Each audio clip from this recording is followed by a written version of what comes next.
Hello, welcome back to my channel, and in this video we're gonna start with new topic, and the new topic is expectation values in quantum mechanics. And in this video I'm just gonna focus in defining what the average or expectation values mean in quantum mechanics, because expectation values in quantum mechanics have a little different meaning than you have learned in probability.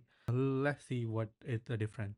So one of the things, if you have taken probability, you learn that the expectation value of any variable like x, you have your probability density function, you multiply with that your expectation value for, like, I want to get the expectation value of this my position, you multiply that with the probability density function and you integrate between negative infinity to plus infinity. And this is how you define expectation value in probability. This physically would correspond to is one of the thing we learn in probability, that when you calculate the average value of something, you just take repeated measurement of the same particle and you take the average of what you get, and that is expectation value.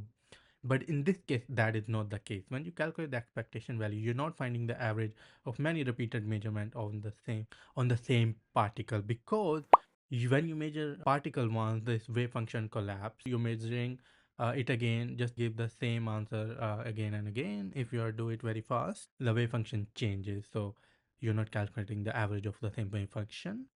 So instead, what you do instead, this expectation, what it mean when you're talking about the expectation of this position in quantum mechanics, what you mean, you get identical copy of the particles all prepared in the same original eigenstate, and you measure each identical copies of ones, and then you take the position it gives you, then you take the average of all these results. That is the average that should match with the expectation value of your x.